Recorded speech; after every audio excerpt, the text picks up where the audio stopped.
야, 제주도는 즐거워? 준이야, 간식이야 좀 데리고 와줘, 간식. 관심? 야, 준이야. 어울려. 준이랑 양반식 좀 어울려. 안 돼. 준이야, 제주도 초콜릿 플러스가. 19쪽. 준이 안녕. 자, 19쪽 보세요, 19쪽. 우리 준이가 인기가 많구나. 아니요. 너 친해지고 싶어. 그렇군요. 자, 19쪽 여러분들, 19쪽 보세요. 요거 19, 20쪽이 시험 문제입니다. 자, 이를 바탕으로 시의 제목인 봄의 의미, 자습서입니다. 자습서 19쪽. 봄의 의미를 해석해보자 라고 얘기했는데, 아까 전에 그거 우리 원혜영이가 남친 얘기했던 거기에요. 2-1. 자, 2-2 별표 3개입니다. 자, 봄의 의미. 친구는 봄이 건강해지는 거라고 그랬고요. 작년에 몸이 아파서 봄을 간절히 기다리는 마음과 비슷하다고 얘기했습니다. 자, 넘어가세요. 20쪽. 20쪽. 3번에 별표 1000개입니다. 1000개. 하나만 하세요. 자, 요거 여러분들 아까 전에 했던 공부문이랑 똑같아요. 자유를 꿈꾸는 이성부의 봄. 이성부가 시를 지었을 때 당시 밑줄쳐 1970년대 군사력을 등에 업은 독재 정권이 여러분 딱 봐봐. 시대 상황이네. 그쵸? 다음 문단. 이러한 시대 상황이 시에 반영되었다고 할 때 쭉 밑줄쳐. 이런 것들을 보면서 반영론적으로 해석됐다는 얘기구나. 그럼 봄은 쭉 밑줄쳐. 봄은 바로 밑에 민주주의, 자유라고 볼 수 있다. 어떤 기준을 근거로? 반영론적 근거를, 해석 근거를 바탕으로. 자, 이 3-1번의 별표점. 학생이 해석한 봄의 의미는요. 저 비평문을 통해서 알게 된 건 민주주의와 자유다. 해석의 근거는 1970년대 독재 정권이 강한 권력으로 국민을 통제했다. 시대 상황이 반영됐다라는 것을 통해서 1970년대 이때는 바라는 게 뭐다? 자유, 민주주의다. 됐죠? 넘기세요. 자, 22쪽 가세요. 22쪽. 22쪽. 22쪽. 자, 다음은 알퐁스 누데의 소설 코르니우 영감의 비밀 일부다. 이 소설을 주체적인 관점으로 해석해보고 근거의 차이에 따른 다양한 해석을 비교해보자. 자, 소설입니다. 어디를 보시냐면 여기 배경을 보세요. 밑줄쳐. 산업화가 이루어지던 시기의 풍차방앗간. 풍차방앗간은 여러분 자연, 바람을 이용해서 뭘 가는 거죠. 곡식 같은 거. 시점은 1인칭 관찰자. 제재는 코르니우 영감의 풍차방앗간. 주제 보세요. 전통을 지키려고 하는 코르니우 영감의 징령. 자, 노란 관련 있어. 장인정신과도 관련 있죠. 장인정신. 자, 보겠습니다. 특징, 별표처. 극적 반전을 통해 주제를 드러내고 있다. 자, 코르니우 영감. 요 사람이 주인공이죠. 그리고 프랑스의 마마일은요. 코르니우 영감을 관찰하는 관찰자야. 나에게 이야기를 전달해주는 관찰자입니다. 그리고 심지어 그의 아들과 영감의 손녀가 어떤 사이야? 사귀는 사이입니다. 자, 그 밑에 보세요. 아주 오래전 풍차방앗간이 가득했던 프로방스 마을. 이곳은 밀을 받기 위해 찾아오는 사람들 덕에 항상 활기찬 분위기였어. 그런데 마을에 최신식 증기방앗간 세워치세요. 증기방앗간이 들어서면서부터 이곳의 풍차방앗간들은 풍차방앗간 동그라미. 자, 증기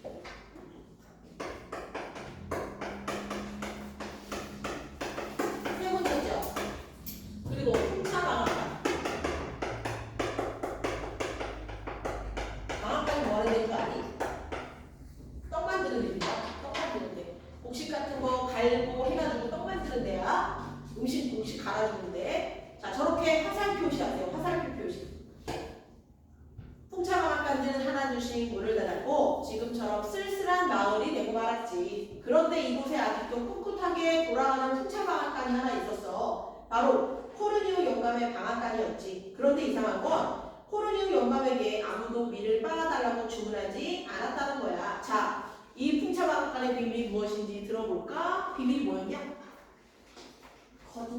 거짓말한 거죠. 그치? 거짓말한 거야. 자, 23쪽입니다. 어느 화창한 날이었네. 젊은이들이 내 피리 소리에 맞춰 춤을 추고 있었지. 그날 나는 나 동그라미죠. 나는 여러분들 그 프랑스의 마마입니다. 착한 사람 서술자야. 우연히 코르니우 영감의 손녀 비베트와 내 큰아들이 서로 사랑하고 있다는 것을 알게 되었어. 물론 나는 싫지 않았지. 코르니우는 한때 이 마을에서 존경받는 이름이었거든. 두 아이가 결혼이라도 한다면 코르니우 가문과 인연을 맺는 것이니 전혀 나쁠 것이 없지 않은가. 게다가 그토록 예쁜 비베트라는 참새. 비베트는 참새다. 동그라미죠. 비유법이네. 은유법이죠. 비유법 썼습니다. 내 집 안팎을 종종거리며 오가는 모습을 볼 수 있다면 그보다 즐거운 일이 어디에 있겠는가. 그래서 나는 이 일을 서둘러 해결하기로 마음먹었네. 빨리 결혼시키려고. 그러고는 서둘러 영감의 방앗간으로 달려갔지. 아 그런데 글쎄 이럴 수가 있나. 영감이 나를 어떻게 대했는지 말이야. 그 영감이 나를 그토록 푸대접할 줄은 꿈에도 생각하지 못했다네. 도무지 문조차 열어두려고 하지 않는 거야. 밑줄 쳐. 왜 문을 안 열어두려고 했을까? 열어뒀다가 거짓말하게 들킬까봐. 자 밑줄 치세요. 풍차방앗간의 비밀을 지키려고 어떻게 한 거야? 안 열어줬어요.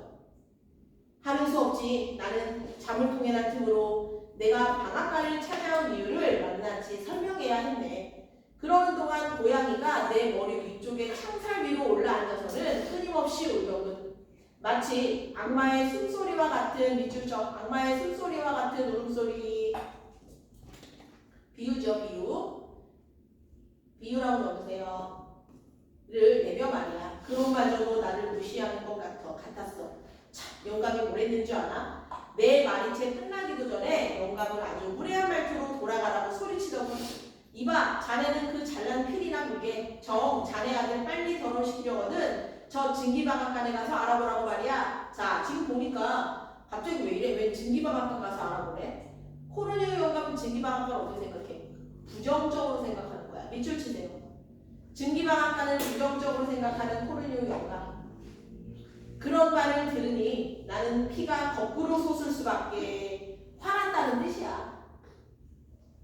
화났다는 뜻이죠. 하지만 분별 있는 내가 참아야지 어찌하겠나. 나는 하는 수 없이 영감을 내버려두고 집으로 돌아왔네. 그리고 내가 코르니우 영감에게 당한 일을 아들 녀석과 비베트에게 이야기해 주었지. 하지만 두 아이는 내 말을 믿을 수 없어 하는 것 같았어. 내가 사실이라고 거듭 말하자 아이들은 자기들이 직접 코르니우 영감을 찾아가 말해보겠다며 나에게 허락해달라고 간청하더군. 처음에는 말렸지만 허락하는 수밖에 없었어. 그러자 아이들이 기다렸다는 듯이 영감의 방앗간으로 달려갔다네. 아이들이 방앗간에 도착했을 때 코르니우 영감은 보이지 않았네. 문을 이중으로 자물쇠를 걸어놓은 채 외출한 모양이야. 하지만 영감은 자 동그라미 별표입니다. 이 사다리 때문에 비밀이 밝혀졌어요. 그렇죠? 비밀이 밝혀지는 계기를 제공했죠. 사다리 동그라미죠. 안에다 누워놓고 가는 것을 25쪽 들여놓고 가는 것을 깜빡한 거야. 사다리가 문 앞에 세워져 있었어. 아이들은 그 사다리를 이용해서 2층에 창문으로 올라갔지. 그리고 안으로 들어갔어. 도대체 코르니우 영감이 무엇을 그 안에 숨겨놓았는지 확인해 보기로 했던 거야. 아 그런데 이게 웬일이란 말이야. 방앗간 안이 텅텅 비어있는 거야. 산더미처럼 쌓여있을 줄 알았던 밀가루 부대는 하나도 없었고 밀알 한 톨도 보이지 않았어. 별표처럼. 아 이게 웬일이란 말인가. 이 부분입니다. 극적 반전을 통해서 독자의 흥미를 유발하고 있다. 심지어 벽이나 구석에 쳐진 거미줄 위에도 밀가루가 내려앉은 흔적이라고는 찾아보려야 찾아볼 수 없었지. 아무리 눈을 씻고 보아도 최근에 밀을 빻았다는 흔적 같은 것은 어디에도 없었어. 무슨 뜻이야? 오랫동안 방앗간이 돌아가지 않았다는 거야. 그치? 근데 돌아간 척 했죠. 풍차방앗간이라면 항상 풍기기 마련인 향긋한 냄새조차 맡을 수 없었지. 오히려 풍차방앗 위에는 먼지만 뽀얗게 쌓여 있었고 그 위에서 말라 비틀어진 고양이가 꾸벅꾸벅 졸고 있지 뭔가. 아래층도 썰렁하기는 마찬가지였어. 오래된 이불이 흐트러져 있는 낡은 침대와 옆에 벽에 걸린 무더기 같은 옷 몇 벌, 계단을 굴러다니는 빵 한 조각이 그 방에 놓인 것의 전부였다네. 이 방구석에 서너 개의 자루가 보였어. 그 자루에는 자갈과 허연 흙이 들어있었지. 그것은 다름 아닌 밑줄 치세요. 깨진 회벽 조각, 백도 부스러기. 밀이 아니었어. 들이었다는 말일세. 자, 이제 코르니오 영감의 비밀을 알겠나? 영감은 마을 사람들에게 아직도 자신의 풍차방앗간이 밀을 빻고 있다고 믿게 하려고 저 자루를 노새에게 짊어지게 하여 오솔길을 오르내렸던 거야. 그래 맞아. 영감이 밀이라고 싣고 오가던 것은 바로 부서진 옛 방앗간의 폐기물들이었어. 밑줄 치세요. 왜 그런 짓을 했냐고요? 허언증 아닙니다. 그렇게 해서라도 풍차 방앗간의 명예를 지키고 싶었던 것이지. 별표 쳐. 그렇게 해서라도 별표 치세요. 넘기지 마시고 오른쪽에 핵심 콕콕 보세요. 별표 3개입니다. 코르니오 영감의 비밀은 뭐냐면요. 풍차 방앗간에 일거리가 많은 것처럼 풍차를 계속 돌렸는데, 그리고 또 사람들이 보는 때 언덕을 지나다닐 때 노새한테 깨진 회벽 조각과 백도 부스러기들을 노새에 싣고 돌아다녔어요. 근데 그 이유가 뭐냐? 자, 밑줄 치세요. 코르니오 영감은 전통적인 방식의 풍차방앗간을 지키기 위해 풍차방앗간에 일이 많은 것처럼 마을 사람들을 속였다. 아, 불쌍한 코르니오 영감. 126쪽입니다. 사실 영감도 증기 방앗간의 일거리를 빼앗긴 지 한참이 지났던 거야. 자, 그럼 여러분 보세요. 이 증기 방앗간은 뭐로 한번 볼 수 있을까? 얘는 산업화, 기계화. 그쵸? 풍차 방앗간은 전통이죠. 자, 이 코르니오 영감은요. 코르니오는 눈이 영감이라고 쓸게요. 영감. 이 코르니오 영감은요. 얘한테는 부정적. 그쵸? 그리고 풍차 방앗간은 긍정적. 전통을 계속 유지하고 싶었던 거야. 그래서 이런 거짓말을 한 거죠. 그치? 늘 풍차 날개는 돌아가고 있었지만 방안은 헛돌고 있었던 것이지. 아이들은 눈물을 흘리면서 돌아왔네. 그리고 내게 모든 것을 이야기해 주었지. 아이들의 말을 듣고 나는 가슴이 찢어지는 줄 알았네. 나는 즉시 달려나가 마을 사람들에게 그 이야기를 해주었네. 그리고 말했지. 우리가 모을 수 있는 밀을 최대한 많이 모아서 코르니오 영감에게 갖다 줍시다. 그러자 마을 사람들도 고개를 끄덕이고 밀을 모아 당나귀에게 실어 코르니오 영감의 풍차 방앗간으로 향했지. 잘 보세요. 지금 이렇게 거짓말을 한 코르니오 영감에게 보내는 시선이 어때? 지우야. 어때? 자, 똑바로 앉으세요. 자, 보세요. 마을 사람들, 마마이, 서술자도 그렇고요. 그 동네 사람들 모두 어때? 영감한테 호의적이야. 그치? 무슨 뜻이냐면 전통을 지키는 코르니오 영감에게 우호적이라는 뜻이야. 지우야, 괜찮니? 똑바로 앉아. 졸리면 물 마시고 와. 물 마시고 와. 이해돼서 무슨 말인지? 자, 그래서 다 같이 밀을 갖다가 줬습니다. 그런데 이게 웬일인가? 영감의 풍차 방앗간이 활짝 열려있는 것이 아닌가. 그리고 문 옆에는 코르니오 영감이 흙부대를 끌어안고 울고 있는 거야. 왜냐고? 방금 전에 누군가 자신의 방앗간으로 들어와 비밀을 눈치챈 것을 알았기 때문이지. 영감은 그것이 슬펐던 거야. 아, 이 초라한 꼴이라니. 이젠 죽어야지. 이 방앗간이 온 동네 사람들에게 놀림감이 되었으니. 왜 울었어? 자존심 상해서. 그쵸? 하지만 사람들은 어땠어? 코르니오 영감을 도와줍시다 하고 갔잖아. 그치? 자, 오른쪽 옆에 보세요. 핵심 콕콕. 자, 코르니오 영감 어디냐? 코르니오 영감은 아주 비통하고 자존심이 상했죠. 왜? 전통을 지키지 못했다는 그 생각 때문에. 하지만 나를 비롯한 사람들은 동정심, 안타까움, 미안함, 그리고 되게 반성했습니다. 결론 보세요. 코르니오 영감은 그렇게 말하면서 정말 슬프게 울었다네. 자신의 방앗간을 온갖 이름으로 부르면서 마치 진짜 사람에게 하듯이 말을 걸면서 말이야.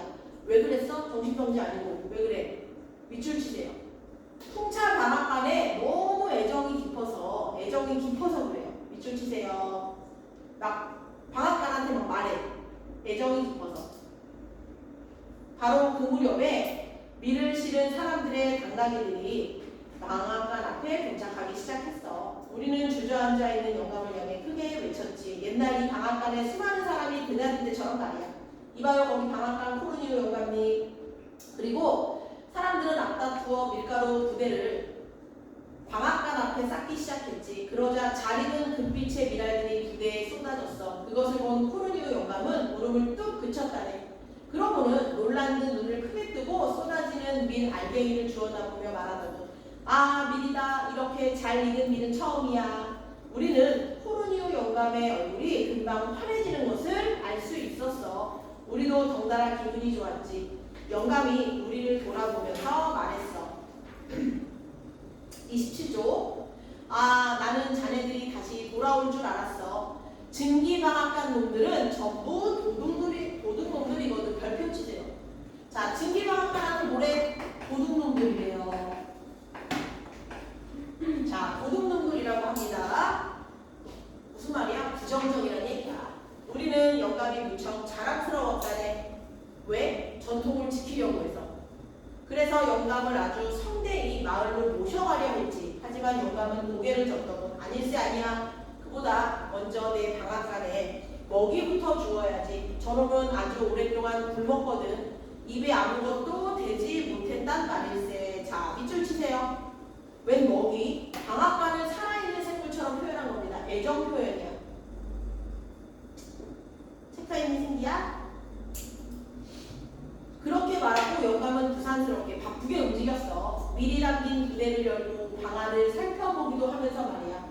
우린 그런 영감의 모습을 보면서 눈물이 났다네. 그러는 동안 미라는 풍차 강화에 빠져 고운 가루를 날리기 시작했지. 우리는 비로소 그동안 우리가 무엇을 잘못했는지 알 수 있었어. 그래서 다짐했지. 영감에게 끊임없이 일감을 주기로 말이야. 물론 그 다짐은 오래도록 지켜졌네. 하지만 오랜 세월이 흐른 뒤 어느 날 코르니오 영감이 세상을 떠나자 결국 우리의 마지막 풍차방앗간도 멈췄지. 여러분, 근데 시간이 흐르면서 문명이 발달하고 변화하는 것은 사실 잘못된 게 아니에요. 그리고 막을 수도 없고, 그렇지? 어쨌든 코르니오 영감이 죽고 나서 전통이 멈췄어. 이번에는 잠시 동안이 아니라 아주 영원히 말일세. 안타깝게도 영감의 풍차방앗간을 물려받으려 하는 사람도 아무도 없었거든. 왜? 그럼 누가 막아요? 흐름을. 그치? 뭐 어쩌겠는가? 이 세상 모든 일에는 끝이 있는 법이 아니겠는가? 론강을 거슬러 올라가던 배들이 지나가는 것처럼 마을에 있던 지방 덩원이나 큰 꽃을 수놓은 외투가 유행하던 시대가 지나간 것처럼 풍차의 시대도 지나가고 말았지. 여기 잘 보세요. 우리도 이제는 그 사실에 익숙해질 수밖에 없을 것일세. 별표처럼. 코르니오 영감은요, 전통을 모셔낸다? 근데 이 서술자는 어때? 받아들일 건 받아들여야지 라는 태도를 갖고 있어요. 시대의 변화를 안타깝게 여기지만 그래도 받아들여야죠. 그렇지? 시대의 변화에 대해서 부정적인 입장이 아니야. 자, 오른쪽 위에 별표 3개입니다. 그래서 풍차방앗간은 뭐예요? 전통적인 삶의 방식. 증기방앗간은 근대화된 기계 문명. 내용은 이해됐죠? 자, 그럼 시험 문제는 29쪽입니다. 29쪽. 여기에서 시험이 나올 겁니다. 자, 별표점. 자신이 선택한 방법에 따른 근거를 마련해서 소설을 해석해보자고 했는데, 여러분 잘 보세요. 작품만 봤을 때 코르니오 영감이 증기방앗간이 도둑놈이라고 한 걸로 봐서 얘를 부정적으로 본다고 우리가 볼 수 있죠. 그치? 근데 작가와 관련된 해석을 봤을 때 이 작가는요, 알퐁스 노데네요. 이름이 이쁘네요. 알퐁스 노데는 그의 고향인 남프랑스 프로방스 지방을 배경으로 많은 작품을 썼다. 그러면 이 사람의 작품 취향이야, 이게. 특히 그는 프로방스 주민들의 순수하고 인간적인 면모를 프로방스 지역의 정겨운 풍경과 함께 마치 한 폭의 수채화처럼 아름답게 묘사한다고 한다. 나는 이 소설에서 코르니오 영감의 비밀이 밝혀진 후 프로방스 마을 사람들이 코르니오 영감을 영감을 조롱하지 않고 그의 풍차방앗간이 다시 돌아갈 수 있도록 돕는 것이 인상적이었다. 이는 밑줄 치세요. 알퐁스 도데가 당시 프로방스 주민들이 지닌 순수하고 인간적인 면모를 작품 안에 담아낸 것이라고 생각한다. 밑줄 치세요. 자, 거기 3번 보세요. 자, 친구의 해석과 근거의 적절성. 예시 있죠. 알퐁스 도데의 작품 성향을 바탕으로 라고 한 거라면 저거 표현론이라고 적어. 표현론. 알퐁스 도데의 작품 성향을 바탕으로 작가의 성향을 바탕으로 작품을 분석했다면 표현론이라고 적으세요. 29쪽. 찾았어? 근데 그 밑에 봐. 이 소설이 급격한 산업화 시대에 이루어졌다는 점 밑줄 쳐. 급격한 산업화 시대에 코르니우 영감은 변화를 거부하고 기존의 것을 고수하고 전통을 지키는 일이 중요하고 자 급격한 산업화 시대를 바탕으로 해석했다면 얘는 뭐야? 반영론이야. 그다 반영론이라고 적으세요. 반영론. 3번. 다양한 해석을 비교해서 문학작품을 감상하면 뭐가 좋냐고요? 밑줄 쳐. 작품을 보다 폭넓게 이해할 수 있다. 자, 오른쪽 끝에 독자의 인식 수준과 관심, 독자의 경험, 가치관에 따라 달라질 수 있다. 됐죠? 어려운 게 하나도 없었습니다. 자, 그러면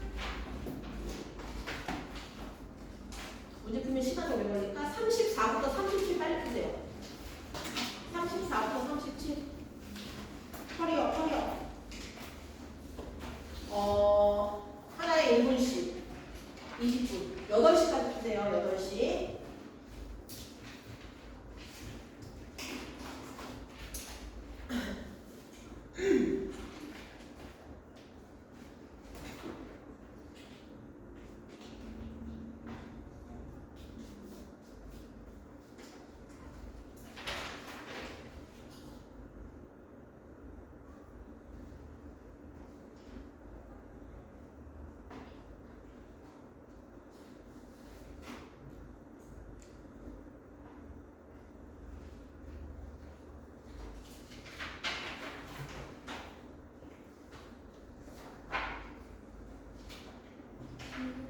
네.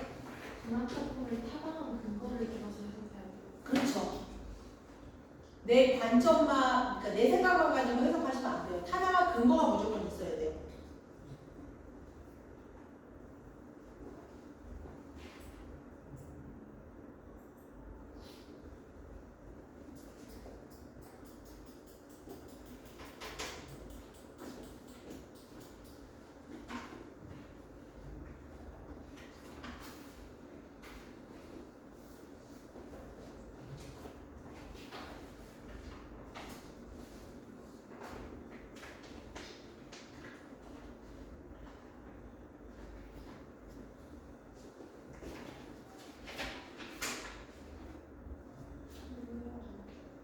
미래의 상황을 현재형으로 표현하는 게 미래의 상황을 현재형으로 표현하는 온다. 올 것이다가 아니라.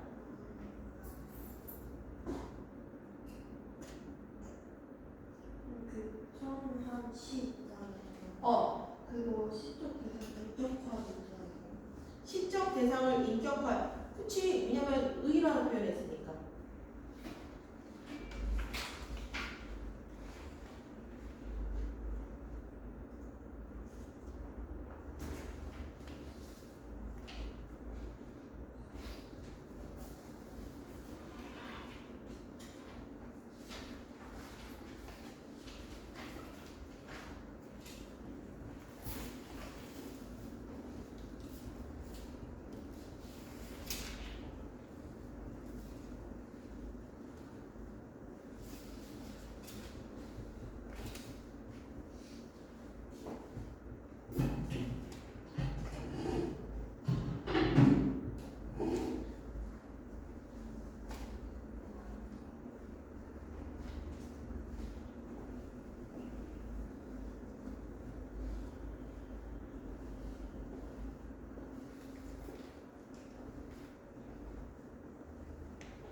오게 돼 있죠. 아 그죠. 좀 노력을 하지 않았지. 몇 번이니? 이건 5번.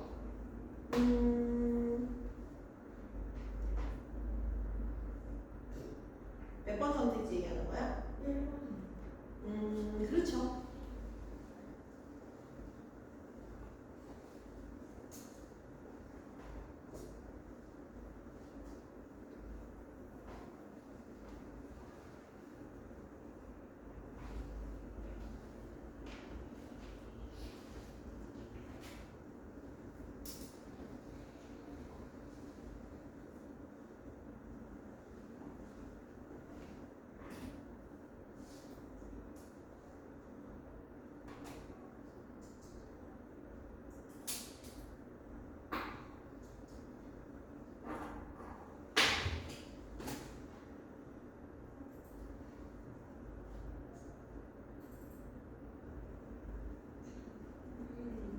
근데 C는요 반응적 관점으로 해석하는 게 제일 맞아요. 아니, 뭐가 제일 맞는 건 없어. 관점에 따라 다른 거야. 뭐가 옳고 그런 게 없어. 지효 어디 아프니? 지효야? 배가 아프구나. 우리 우리 혜경이는 올려고 쓰러 왔어? 아 그럼요. 8만 원 썼어. 우와 대단해서. 자 16번까지 풀면 돼요.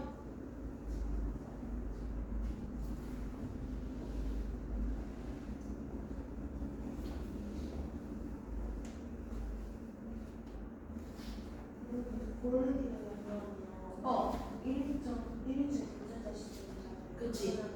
그 관계자가 저희한테 얘기하듯이 하는 거죠. 그렇지.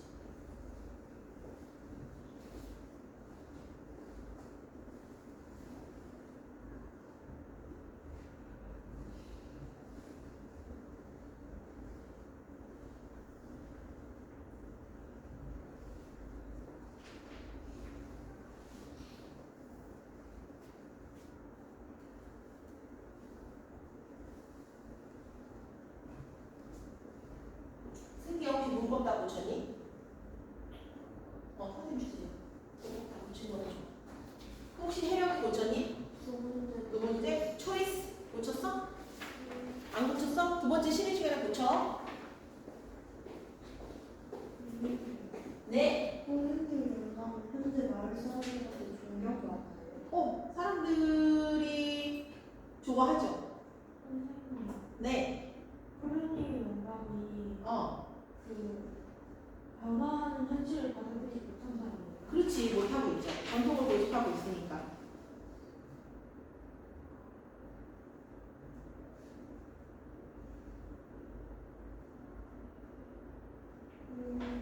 네. 12번이에요. 네. 코로니 영감은 현재 마을 사람들한테 존경받고 있잖아요. 네네. 18번? 12번? 근데 코로니 영감이 평정학과는 물감이 없어진지도 모르겠죠. 이거는 예전에 존경받았구나. 그 가문 자체가. 그치? 승기야? 맞았고, 얘 보자. 이거 선생님 간접이라고 했지. 그치? 여기서는 쉬다의 리을, 관용사용하기 리을부터 오네. 이해됐어? 쉬다의 리을, 쉬다의 쉬, 리을 붙어서 공간을 꾸며주고 있는 거야. 학생들이 쉬다. 오케이? 관용사용이야. 잘했어.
그 주문의 질문을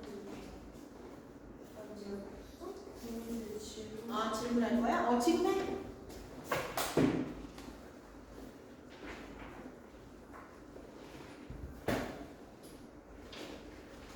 지연이, 지호, 승기, 슉. 질문하십시오.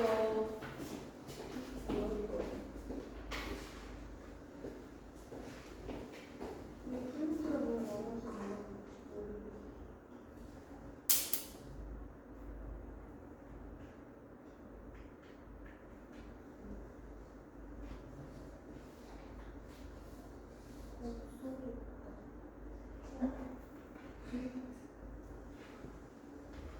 이거 아니에요. 문법 문제, 숙제 물어볼 거야? 네. 근데 왜 뚫어나가는 일반에 있어서 오래되지 않았어요? 네? 뚫어나가는 일반에. 네, 맞아요. 잘 골랐어요. 예전에 적용받은 거야. 네.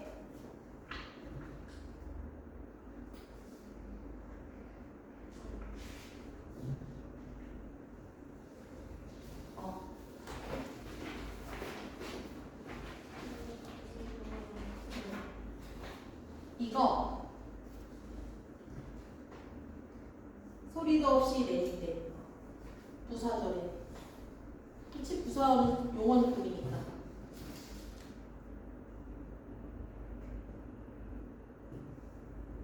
부사절 찾아. 얘는 전체 문장에 주어 전체 문장의 서술절이네. 책은 책인데 내가 읽은 관용절이네. 있다. 아니구나 이거 있다 이거 아니야. 돌아왔다는 소문. 근데 봐봐. 아무도 모르게. 그치? 그녀는 아무도 모르게. 아무도 돕긴 도왔는데 아무도 모르게. 3번이네. 자, 빨갛다. 품사가 뭐야? 품사. 품사. 형용사지. 서술어. 사과는 사과인데 빨간 사과. 체험품이니까 관용어. 익긴 익었는데 빨갛게 익었대. 용언품이니까 부사어. 보호라고 써있네. 땡. 그치? 1번이래. 얘 서술어. 네. 자, 답을 빨리 불러줄게요. 자, 1번부터 보겠습니다. 문학작품은요, 하나가 근거 들어야 됩니다. 1번에 2번. 자, 독자마다 해석이 다른 이유가 아닌 거. 5번.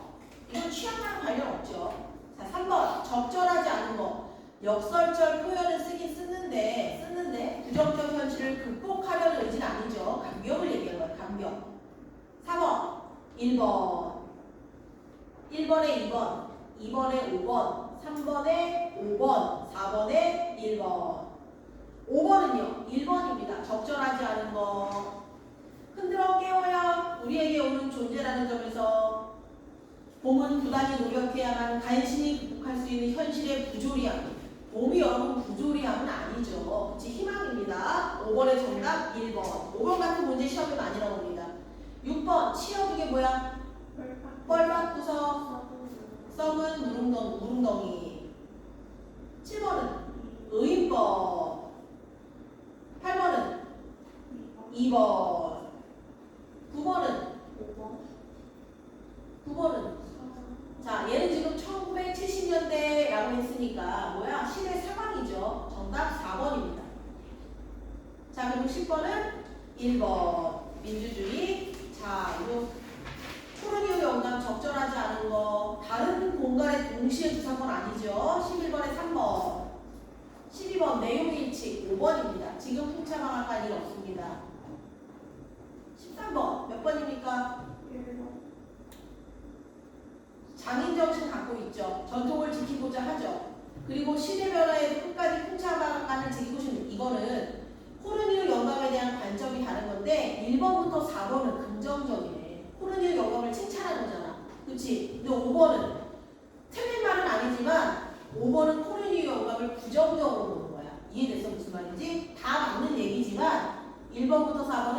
긍정, 5번은 부정입니다. 자, 14번 보기에 해당하는 말 뭡니까? 풍차방앗간. 15번 정답? 3번 비밀이 밝혀지면서는요 조금 영업을 했죠. 근데 돌아가시고 나서 멈췄죠.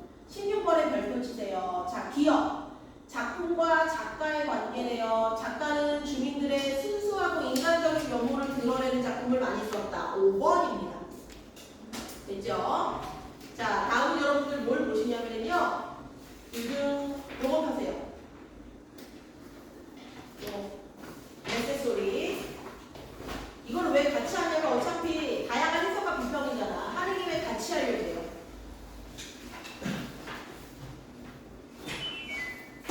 자, 시일기의 내 갈래길.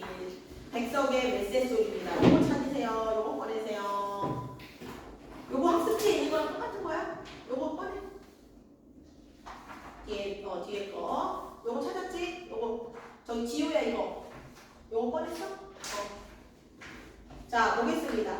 일단 여러분들 다양한 해석을 비교해서 작품을 어떻게 할 거야? 해석할 겁니다. 자, 13페이지 가보세요. 13페이지.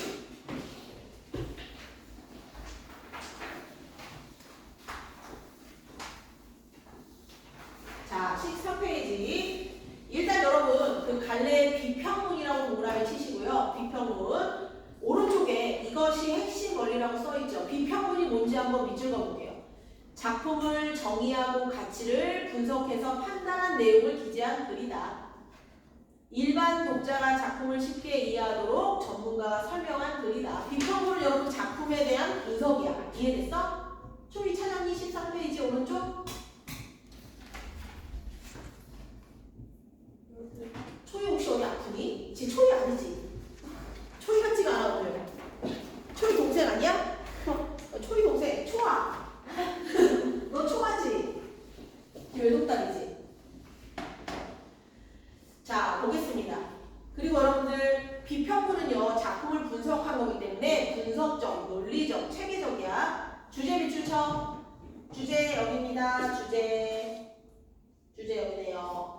시, 메세소리에 관한 다양한 해석. 동그라미 치세요. 작품의 내용과 표현. 얘는 절대론이죠. 작가, 표현론. 작품에 반영된 현실, 반영론. 독자에게 전달되는 의미, 효용론 등을 고려해서 시를 풍부하게 해석할 수 있대요. 여러분 작년에 기출문제 어떻게 나왔는지 봤더니 전부 다 절대론, 반영론, 효용론, 표현론에 맞게 해석을 했냐 못했냐 이 문제만 다 나왔어요. 메세소리랑 저 봄이랑. 그치? 그럼 또 비슷하게 나올 확률이 높죠. 자, 작품 해석에 관한 밑줄 치세요. 구체적인 근거를 제시했고 독자에게 여운을 남겼고. 자, 그럼 여러분들 우리가 메세소리에 대한 비평문을 보기 전에 작품이 어떤지부터 알아야겠죠. 그치? 자, 거기 메세소리라고 되어 있죠. 소리는 들리는 거기 때문에 적으세요. 청각적 신상.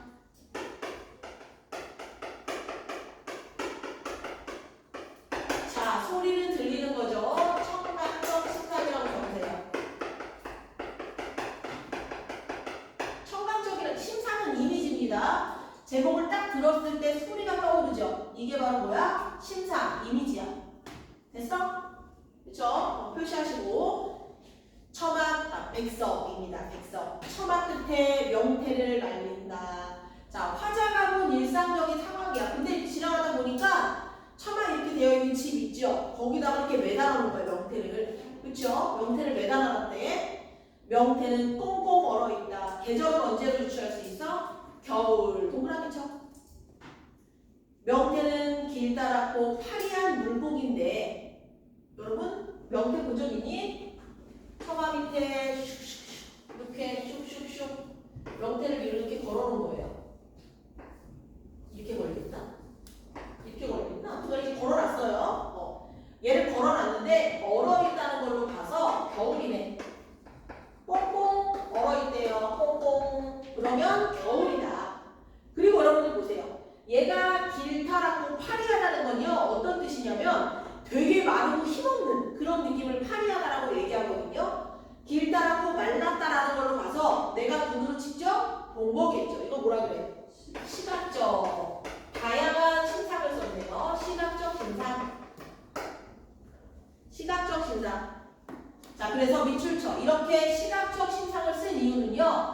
명태의 이미지를 생생하게 표현하기 위해서. 근데 꼬리에 길다란 고드름이 달렸다. 꼬리에 이렇게 고드름이 달렸대요. 고드름. 자, 잘 보세요, 여러분들. 춥대.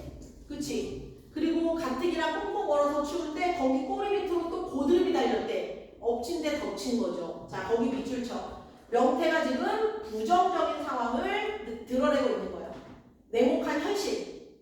여러분 근데 백석 시인이 언제적 시인인 줄 알고 있어? 일제강점기적 시인이에요. 그럼 우리가 유추할 수 있겠죠. 아, 일제강점기의 냉혹한 현실에 대해서 얘기하고 있구나 라고 알 수 있겠죠. 해는 저물고, 자 밑줄 쳐. 해가 저물었다는 건요, 해가 점점점 밤이 오고 있다는 얘기인 거잖아. 자, 시간적 배경이 어때? 해는 저문다. 자, 이 시간적 배경은 뭘 드러내냐면 부정적인 상황을 드러냅니다. 부정적 분위기. 기출문제에 있는 여러분들 그 선택지 내용 다 정리해서 지금 수업하고 있는 거니까 잘 들으세요. 알겠지? 자, 해는 저물고 시간적 배경이 어때? 밤이 돼가고 있네. 저 시간적 배경이 부정적인 분위기를 불러일으킨다. 해는 저물고 날은 다 가고 볕은 서럽게 차갑다. 네모치고 볕을 주세요. 햇볕 얘기하는 거야. 볕은 서럽게 차갑다. 역설법이죠. 역설법. 볕은 여러분 햇빛이라니까? 근데 그게 차갑대. 말이 안 되죠. 햇볕은 따뜻한데 왜 차갑다고 했을까? 역설입니다. 무슨 말이야? 지금 화자가 되게 서럽다는 거야. 서럽다. 서러움. 여기 써있죠? 감정이. 명태가 곧 자기 자신이라고 생각하는 거네. 그치? 자, 그러면서 정서심화라고 적으세요. 정서심화. 정서가, 서러움의 정서가 점점 더 깊어지는 거야. 왜? 날이 저물어오고요. 나도 지금 너무 힘든 상황인데 명태를 보니까 명태는 나갔고요. 추운 겨울이고요. 꽁꽁 얼어있고요. 볕은 햇볕은 있지만 어때? 차갑고요. 암울한 상황의 연속입니다. 그치? 나도 길다랗고 파리한 명태다. 나 동그라미 쳐. 화자가 겉으로 드러난대. 나는 명태다. 무슨 법? A는 B다. 대답해 주세요.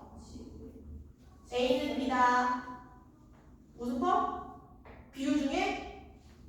그렇죠. 은유법입니다. 은유법. 자, 내가 명태라고 얘기한 거는요, 명태는 화자의 분신이다. 화자의 분신. 내가 오늘 목이 왜 아픈가 했더니 철산중 2학년에는 왜 그러니? I love you. 혹시 동생 중에 철산중 2학년 없죠? 한글 창제의 원리를 수업하는데요. 애들이 나한테 뭐라는 줄 아니? 졸리니까 세종대왕님 목소리로 읽어달래요. 그래서 허허허 여러분 한글을 창제하는 원리를 알려드리죠. 그거 했어요. 어떻게 생각하니? 니네 학교 애들은 왜 이렇게 유별난 거니? 현웅형이 이렇게 괜찮은데 말해봐봐. 저희가 교육을 하고 싶은데. 가서 기강 좀 잡으세요. 알겠죠? 안 들어. 안 돼. 지나가다가 차 좀 다니는 것 같다고 불러다 세워서 너 서윤쌤 반인이라고 물어보세요. 그럼 못 알아들으면 혹시 제니쌤 반인이 좀 알아들을 거야. 그러면 네 그러면 조용히 부르세요. 조용히 불러서 까불지 말라고 꼭 좀 전해주세요. 이야기 되게 무서워요. 맞아요. 진짜 무서웠어요. 무섭더라고 진짜. 왜? 그럼 날라갈 것 같아요. 우리 반 애들은 다 착한 애들밖에 없는데 그냥 그런 거 있죠. 선생님 서정대학처럼 말해주세요. 아니면 선생님 제니춤 한번 쳐주세요. 이런 거 있잖아요. 요구할 게 많아요. 목이 너무 아파. 그것도 수영도 쓰다듬으면서 하래요. 정말 어떻게 해야 되는 거야? 그래서 내가 강사는 진짜 극한 직업이라고 얘기했습니다. 자 됐습니다. 문턱에 꽁꽁 얼어서 자 화자가 문턱을 되게 얘들아 꽁꽁 얼려면 한동안 서 있어야 되잖아. 그래서 거기 보세요. 화자가 문턱을 오래 서성였다. 가슴에 길다란 고드름이 달렸다. 봐봐 얘들아. 얘 꼬리에도 고드름이 달렸는데 화자의 가슴에도 고드름이 달렸다. 2번 동그라미 치세요. 쓸쓸함. 나도 명태처럼 꽁꽁 얼었다 밑줄 치세요. 거기 옆에 화자의 모습과 처지입니다. 자, 그 밑에 보세요. 자유시 서정시입니다. 비유, 묘사, 밑줄 쳐. 타양에서의 비극적인 삶. 지금 고향에 있는 게 아니라 타양 다른 지역에 있네. 평이한 시여. 시온이 시원하는 뜻이고 은유적 표현 어딨어? 나는 명태다. 여기죠. 은유적 표현. 나는 명태다. 자, 처마 끝에 명태를 말리고 있는 걸 봤는데 명태가 꽁꽁 얼어있네. 그런데 해는 막 지고 있어요. 나도 명태처럼 꽁꽁 얼었어. 나도 제 소리에 고드름 달린 것처럼 내 마음에도 고드름이 달렸어. 쓸쓸해. 이거예요. 분위기 어때? 우울하죠? 그치? 우울합니다. 오른쪽 위에 이것이 중심. 얘들아 혹시 너희들도 지금 가슴에 고드름이 달렸니? 우울하고 쓸쓸하니? 지우가 그렇구나. 고개를 끄덕였어요. 시험 기간이라는 건가? 사랑에 실패했니? 미안해, 지연아. 너무 너한테 물어본 건 아니었는데 미안해. 카메라 끄까? 자, 거기 보세요. 시의 분위기는요, 밑줄 쳐. 메세 소리가 들릴 만큼 적막하고 쓸쓸하다. 근데 여러분 신기한 게 작품에는 메세 소리가 들리지가 않죠. 메세 소리를 들으면 약간 좀 서글프고 쓸쓸한 분위기인데 그런 소리가 들릴 만큼 되게 우울하고 쓸쓸하대. 자, 화자의 정서는요, 겨울 볕을 서럽다고 느끼고 있고 누군가를 기다리며 문턱을 서성이고 있고 가슴에 길다란 고드름이 달릴 만큼 슬프고 안타까운 상황이다. 됐죠? 14페이지. 이제 비평문을 읽어보겠습니다. 쉴 때가 됐냐? 왜 이렇게 시간이 금방 오는 거지? 어떡해. 너무 높다고? 좋아요. 좋아요. 뭐라고? 쉬는 시간이 왜 이렇게 시간이 빨리 가는 거니? 우리 아까 7시 17분에 했죠? 그래요? 그럼 여러분 밖에 나가지 마세요. 딱 10분. 지금 6분이거든요. 16분에 시작할게. 밖에 나가지 마시고. 잠깐 쉬세요. 오아시스 못하겠네. 좋아요. 다음 주에 여러분들 우리 파이널 테스트 파트에 그 철산중 3학년은 다 보는 시험이야. 그거 볼 거거든요. 그러니까 철산중 3학년 친구들이 시험을 다 봐. 그래서 내가 무슨 몇 등 정도 하는지 월말에 뽑았지 얼굴 다 체크한단 말이야. 그거를 보려면 오아시스를 나가야 되는데 그럼 다음 주에 오아시스를 하고 시험을 볼게요. 괜찮아? 네. 그렇게 할게요. 파이널 테스트를 벌써 보여요? 1. 다다음 주에 2. 시험 원래 한 번. 시험 소리만. 나 그걸로 같이. 시험 때 쓸까? 야 그거 오해하였지? 소리야, 그 문제 그 3개만 좀 고쳐줘. 그럼 공부하는 거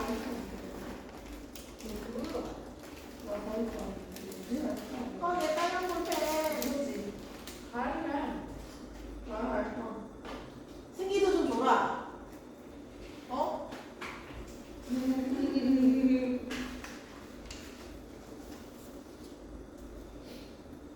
너무 싫어.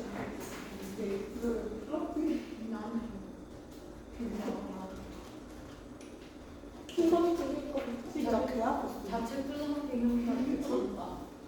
죽지 않은 나중에 책임이나 줘서 꼭 봐야지. 이거 어떻게 모르겠어.